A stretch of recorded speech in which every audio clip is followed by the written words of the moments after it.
que la función de un director de comunicación en una compañía, sea grande, pequeña o mediana, es el responsable de todo lo que se llega a decir de esa compañía en todos los medios.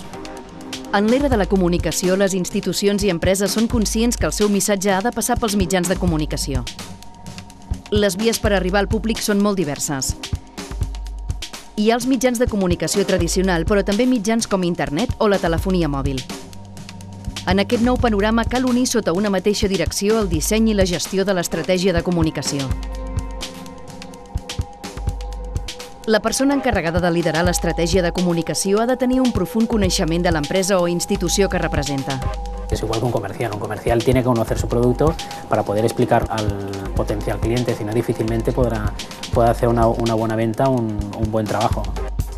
Els i les DIRCOM utilitzen aquests coneixements per dissenyar l'estratègia de comunicació de l'organització.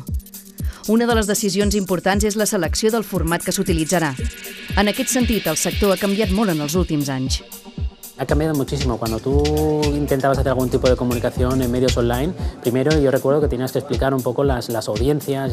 A día de hoy todo el mundo sabe cuál es la penetración en estos medios y es cierto que las compañías se han dado cuenta de ese potencial y cada vez más requieren de gente experta en este tipo de comunicaciones. Per ser DIRCOM cal tenir una formació en l'àmbit de la comunicació, tot i que també és convenient tenir coneixements en altres àmbits.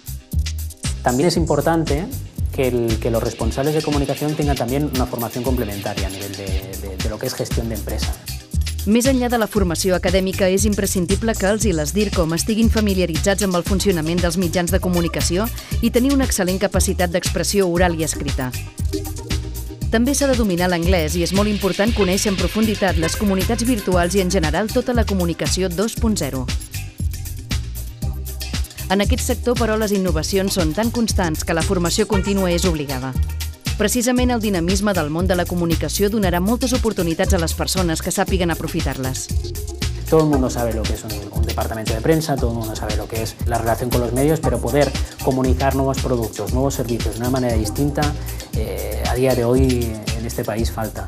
Entonces yo creo que eso es una gran oportunidad para la gente que quiera empezar, que se anime y sobre todo que le ponga muchísima ilusión. La tecnologia ha fet possible que la comunicació tingui molts formats. Els i les DIRCOM tenen la capacitat de dominar-los i fer que els missatges arribin més ràpidament al públic que s'adrecen.